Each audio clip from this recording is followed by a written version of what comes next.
Chapter 511. Tim had a stern look and said in an icy voice, "How dare you offend this honorable person, going as far as to threaten him and stop his friend from leaving? You should be honored that he's only asking to break one of your legs." Wilbur had killed Lightning Hank and Jeremy Owens.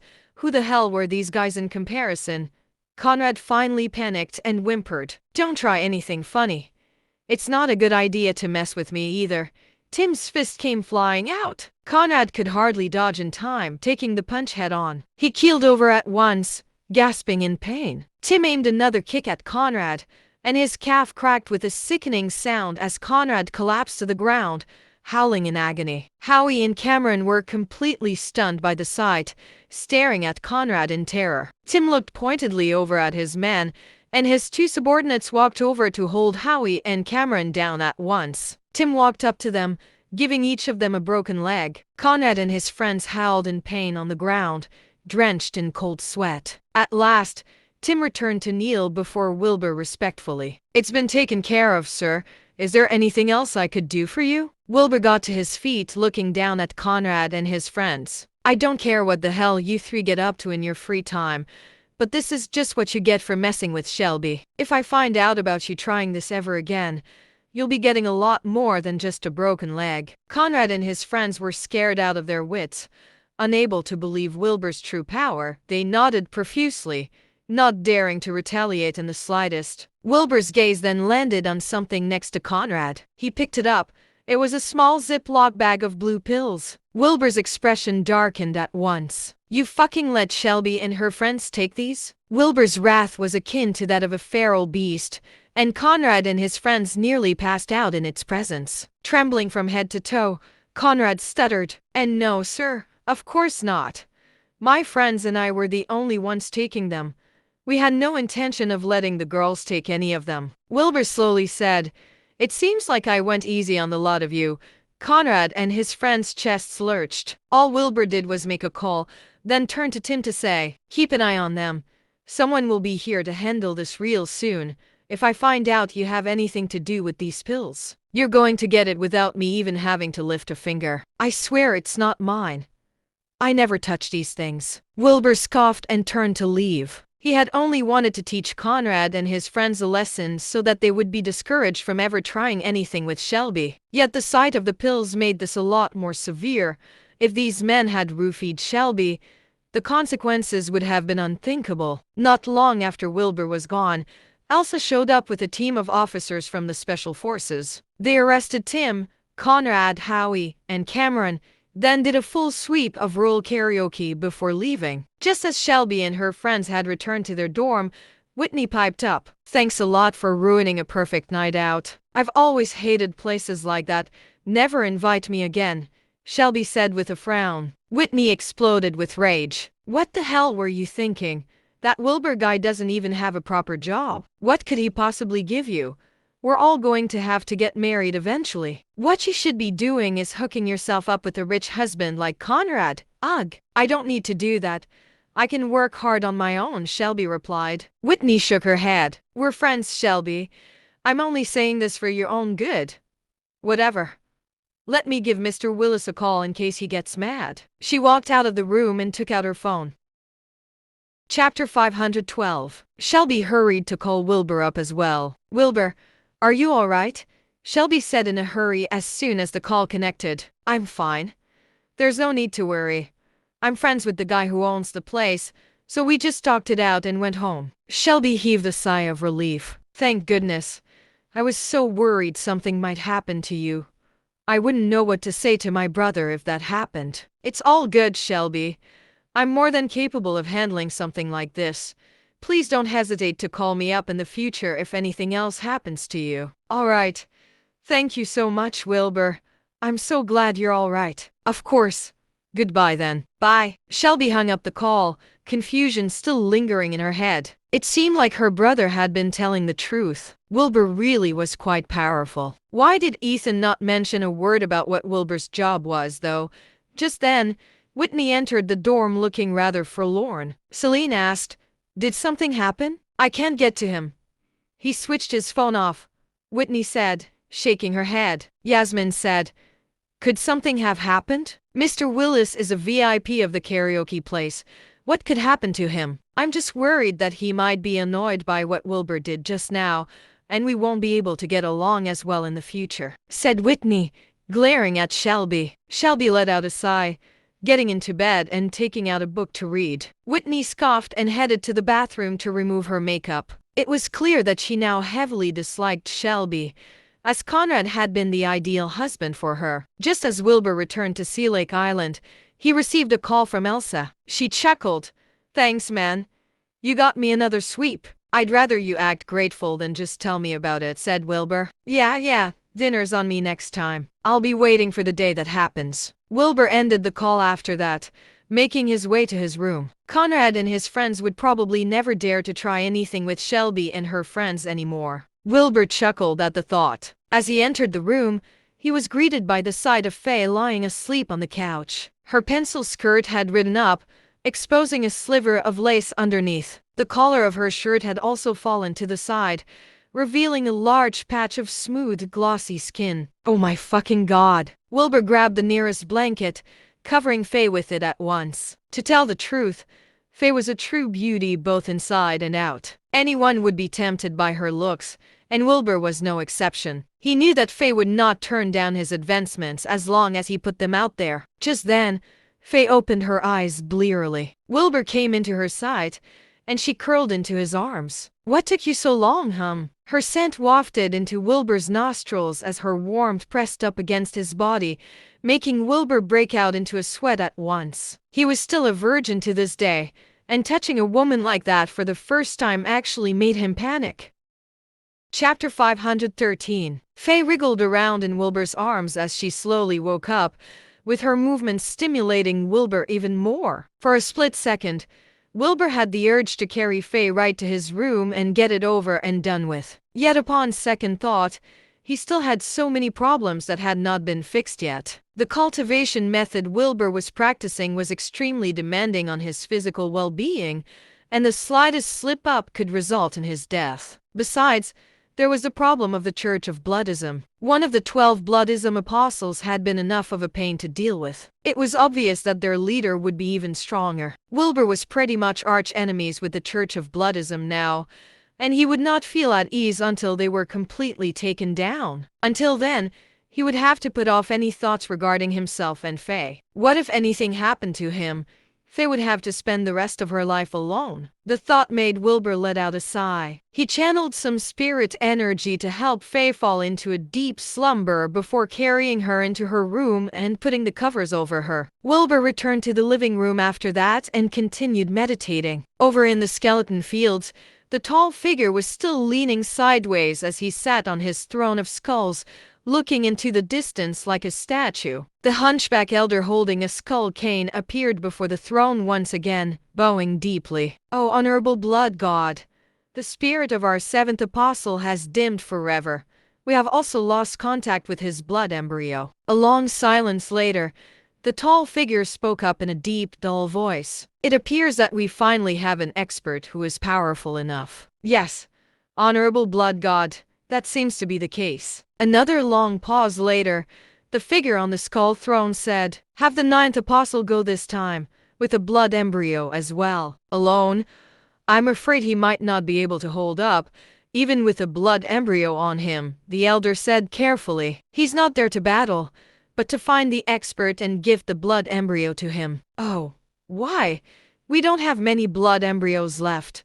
They're very precious," the elder said, perplexed. "If he absorbs enough energy from the blood embryo, he'll become one of us," the figure said. The elder frowned. "Yes, honorable blood god, but it would appear that he did not do so with the last 2 blood embryos he acquired. That's because he still doesn't know the power of the blood. I believe the sight of the complete blood embryo will sway him. What if something happens, and he destroys the embryo with some mysterious method again? He won't destroy the blood embryo. All cultivators seek out power and strength. Go on.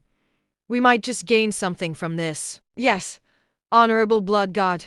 I'll get right to it." The elder bowed deeply, turning around and vanishing from sight. Over at Joy Corp, in Kim Jenkins' office, A beautiful woman with stunning features in her 30s is currently sitting across from her. It's an honor to meet you, Madam Ches. Kim got to her feet, bowing in respect. The woman, Sabrina Ches, flashed a smile. Don't mention it, Madam Jenkins. We're equals here. Kim sat down with a smile of her own. You work for the High Lady, so I should be paying my respects. Thank you for the gesture, but let's get into Project M now.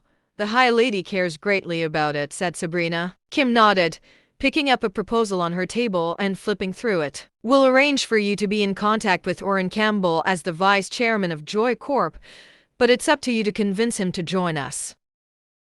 Oh, you don't have to worry about that. Sabrina smiled, making even Kim reel from how beautiful she was. No man will be able to withstand the temptation of a beautiful woman. I'll get it done for sure. Kim nodded, still in a daze. I believe in your charms for sure, but please be careful. He's the governor after all, and you might get into trouble if something happens. It seems like you still don't trust me, said Sabrina. Kim said, no, of course not. I heard that you were born with an innate and impeccable charm, and all the rumors were definitely true. Even I find myself swooning at your beauty. You're too kind, Sabrina said, smiling again. Kim's chest lurched along with the gesture. A while later, Kim frowned. You don't have to use your charms on me. Get the task done and do it well. As long as we have Orin Campbell, we'll be able to get out of the mess we're in. Of course. Please arrange for the meeting as soon as possible. Sabrina got up upon speaking and left. Kim leaned back in her chair, staring at Sabrina's back and muttering to herself. She is something else, isn't she? Is it going to work, though? Wilbur had been rather free in the past few days, with nothing major to do. Aside from cultivating, he would head to the spirit garden and check on the spirit plants, doing a bit of gardening here and there. If he was in the mood, he would gather the nearest disciples to him and teach them a move or two from his godly training form. The godly training form was a set of a few dozen moves that could be combined endlessly to make one a powerful fighter. Even Wilbur himself had only understood a small part of it to this day. Throughout his cultivation process, Wilbur realized increasingly about just how mysterious and brilliant the godly training form was, leaving him in awe and confusion. As for his disciples, it was up to them to learn however much they could. Either way, they would never outperform Wilbur himself. The godly training form definitely shared some traits with the ancient dragon clan, and every one of the moves was almost impossible for a human being to carry out. It was only because Wilbur had some of the ancient dragon clan's genes in him that he was barely able to cultivate it. Despite this, the disciples could hardly contain their excitement upon learning even the simplest of skills. Another 2 days passed.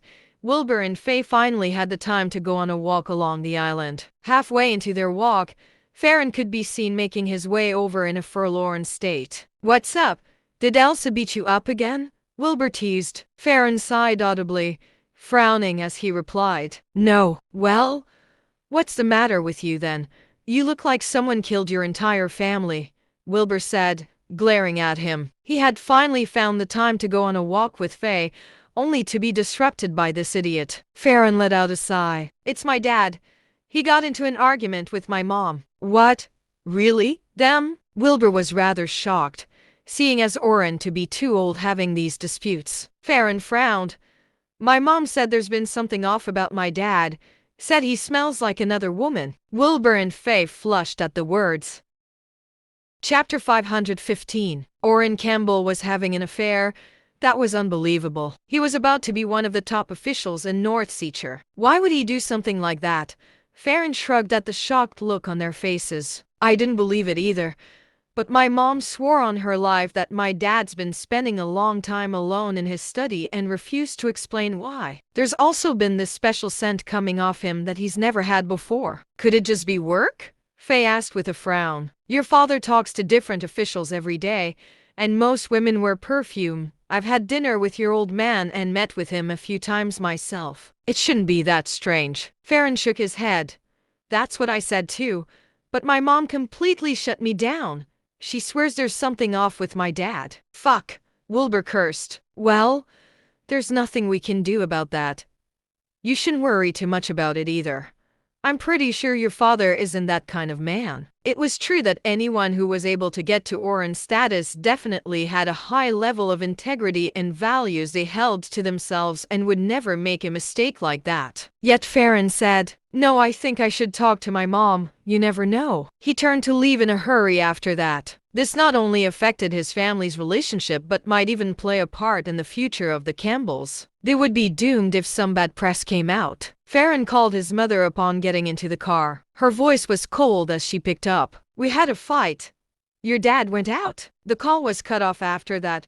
Farron stopped the car, lighting up a cigarette and taking a long drag with a frown. This all happened within just a few days, and Farron could not stay idle about it anymore. Where was his father?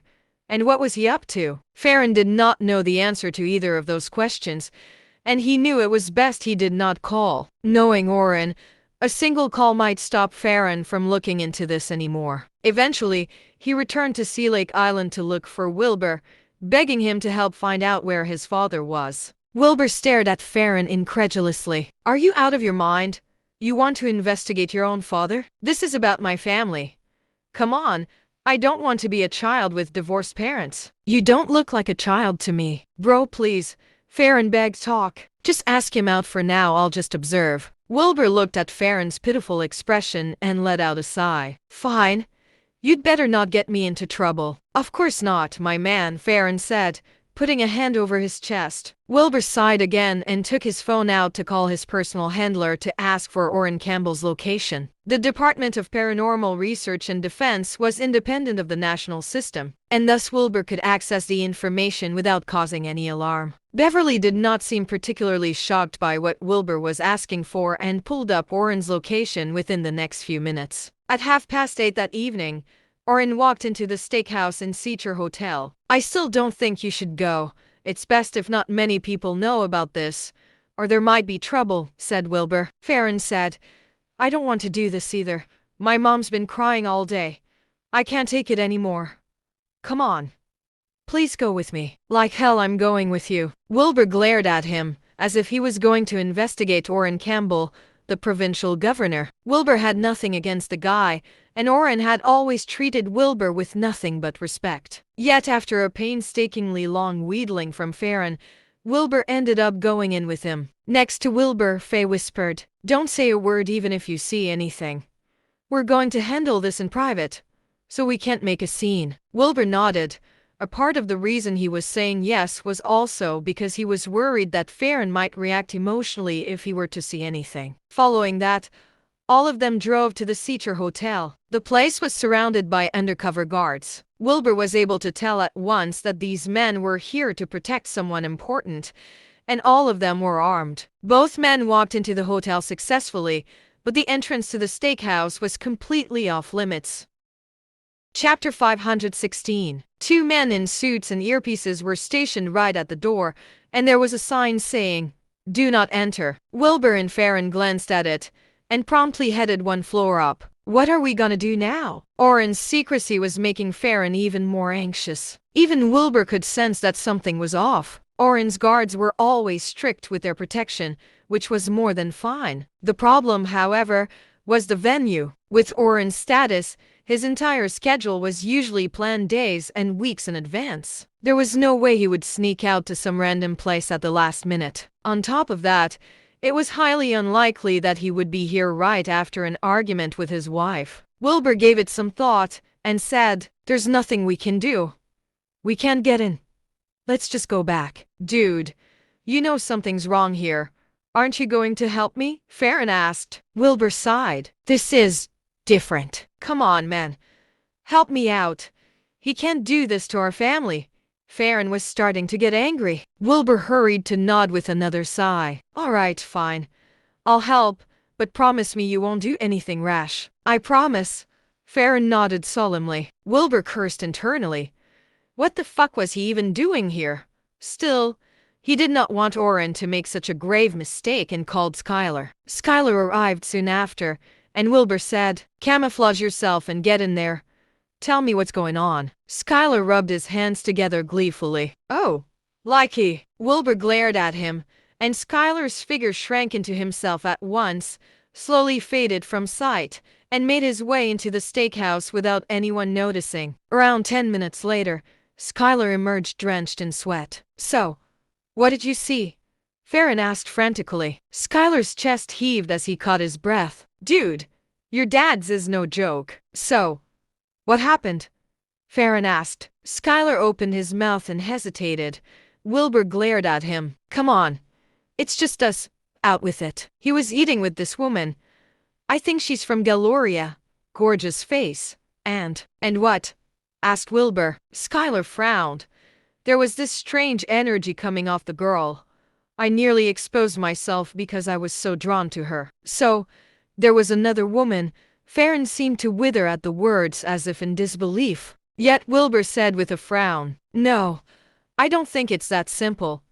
A Galorian woman with strange powers having dinner alone with your dad? Sounds like it's much more than just an affair." "What do you mean by that?" Farron asked in distress. Wilbur paused for a while and said, "Let's head downstairs for now. We'll wait until your dad comes out and check that lady with him out before we do anything." All three men left the hotel, got into the car, and waited with all eyes on the hotel entrance. Around 2 hours later, Orin was finally escorted out of the hotel by his guards into his car. Following that, a sweet-looking lady came out and drove off. Wilbur's spirit senses landed on Orin at once. A while later, his expression darkened. "Yeah, something's off." "What is it?" Farron asked worriedly. "Your dad's spirit," said Wilbur.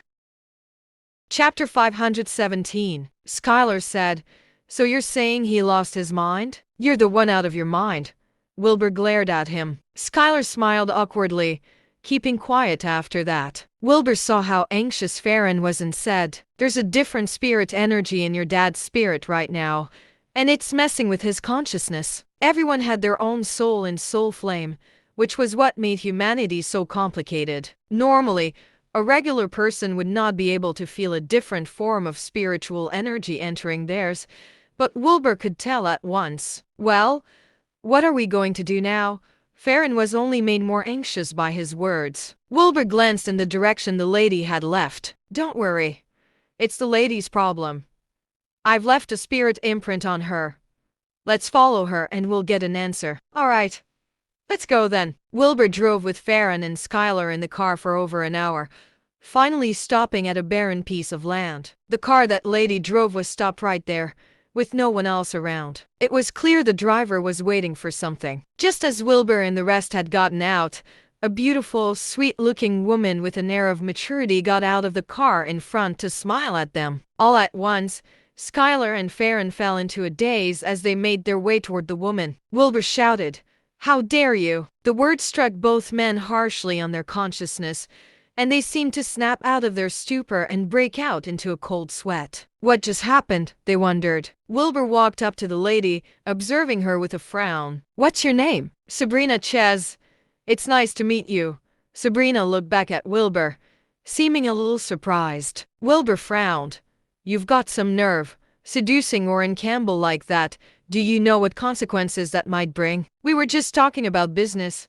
What is this seduction you speak of?" Sabrina said, casting an innocent look at Wilbur like a wounded puppy. At the same time, an invisible wave of spirit energy began seeping into Wilbur's consciousness. The next second, Wilbur had shattered it completely with his own spirit senses. Sabrina's face paled, and her expression turned solemn. "That was nothing." Wilbur smirked, making his way towards Sabrina as he said, "How dare you seduce a governor in the land of Dasha?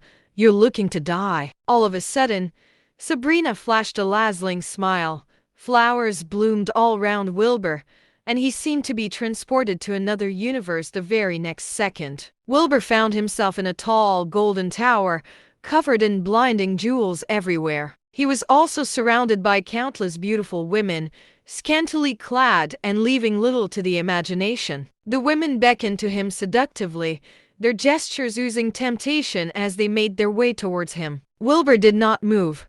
He knew that he had just been hypnotized and was in the middle of a trance. In other words, his spirit had just been intruded by someone else. Wilbur honestly found it quite hard to believe that the intrusion had been able to happen to someone whose spirit energy was as powerful as his. It was clear that Sabrina's spirit senses were immensely powerful. Just then, Sabrina appeared in mid-air, smiling as she looked down at Wilbur. "You may be immune to my charms, but will you be able to walk out of my chamber of temptations?" Chapter 518. The beautiful women had surrounded Wilbur. They began to sing and dance, serenading him with one song after the other. Wilbur's gaze began to grow hazy. Sabrina hovered above him, giggling to herself. Anyone who entered the chamber of temptations was trapped forever, and no one has ever been able to leave. They would lose themselves in wine and lust, draining their souls and dying from burnout, ceasing to exist in the world altogether. However, Wilbur was actually still conscious. Despite the fact that Sabrina's hypnosis was powerful enough to intrude into his consciousness, his soul flame was as big as a tree and immensely powerful. Any cultivator would not even be able to put up a fight under a spell like this, even if they were at the sanctuary level. It was a spell that targeted one's soul, and few sanctuary-level cultivators could protect themselves from it. However, Wilbur was different.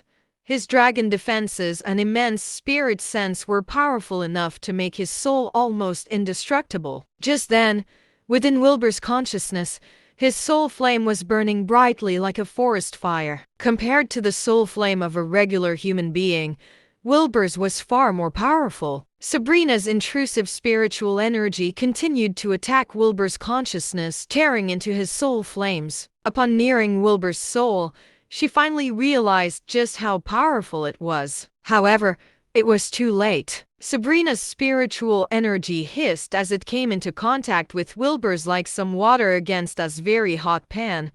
Sabrina let out a scream, her face turning pale. At the same time, Wilbur's hazy eyes cleared up at once. He looked up at Sabrina and let out a cold smirk. "You've got a death wish.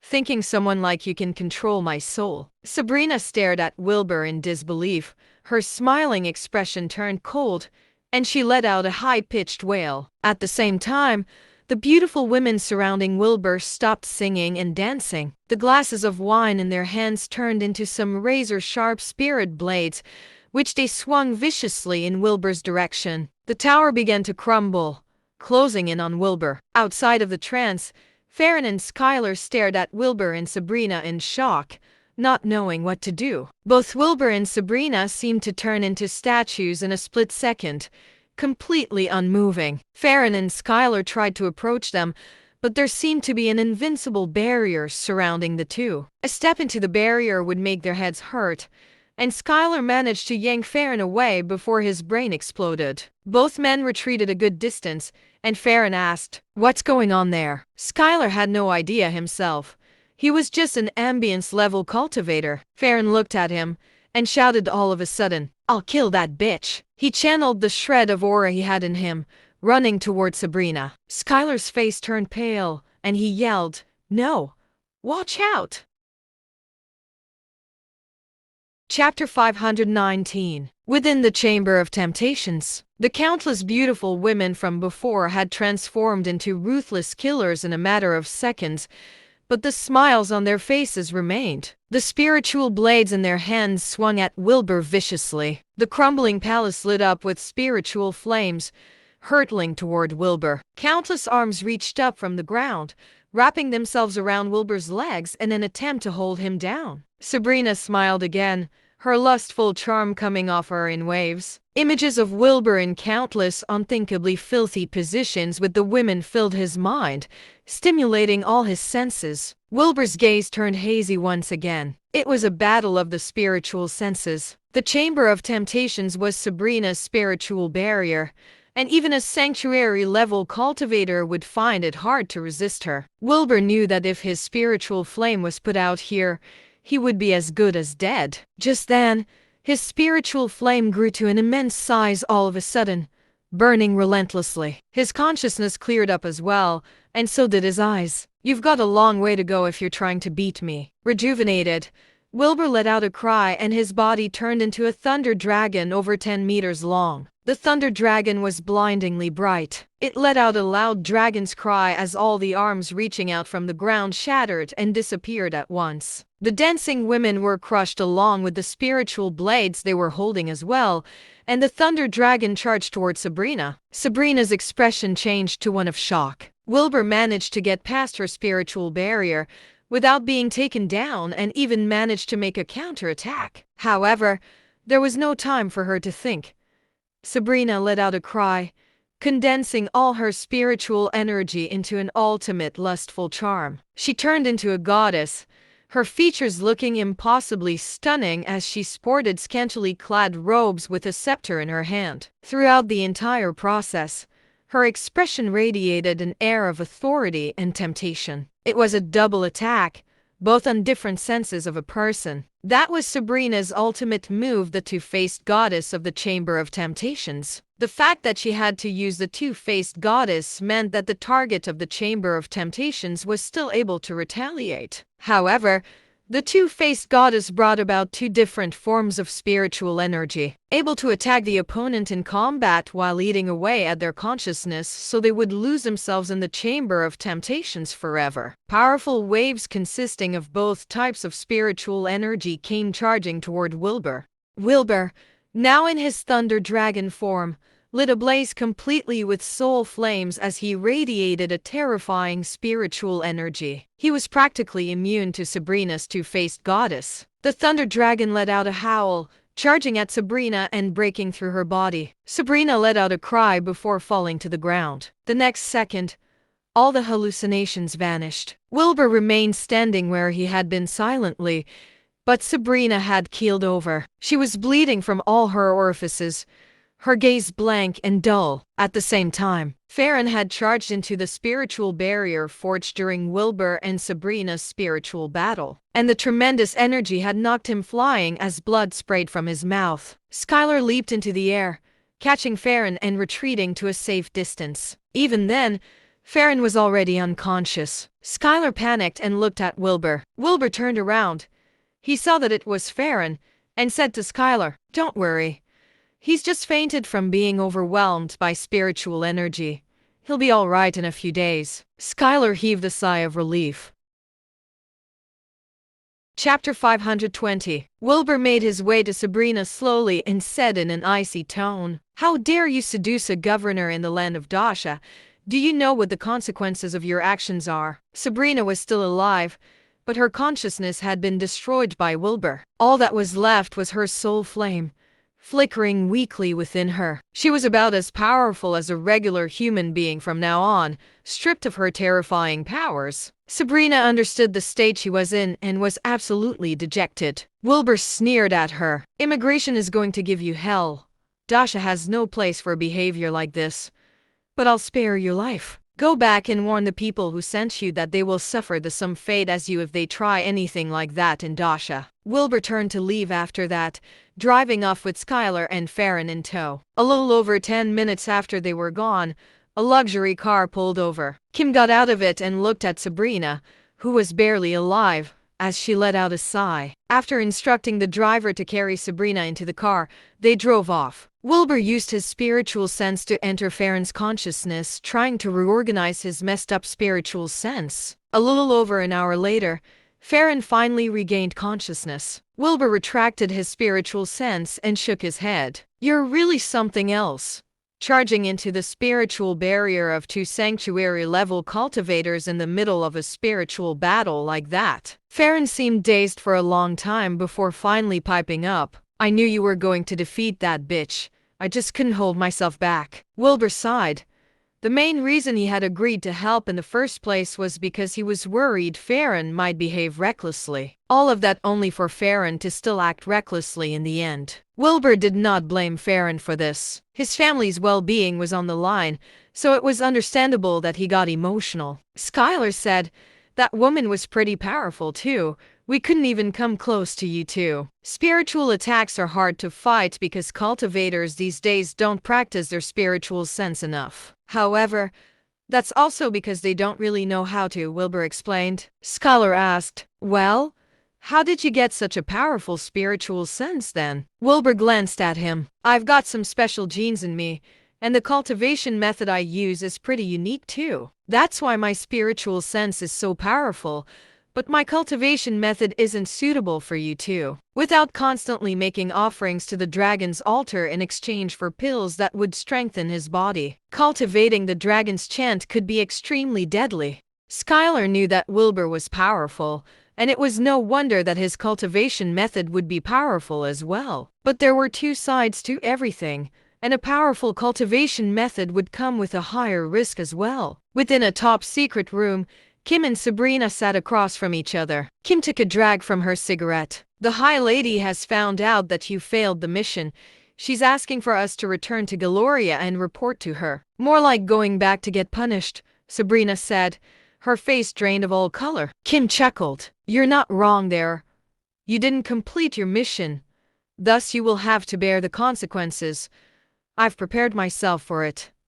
Have you? I'm prepared for whatever is sentenced upon me. Are you really going to go back just like this? Kim asked. Sabrina frowned, looking at her. What's that supposed to mean? You've lost all your powers. You'll most likely be killed when you get back. You're going to die anyway. Why not leave the guy a little souvenir? Kim said with a smile. Sabrina's eyes seemed to reignite with hope as she stared intently at Kim.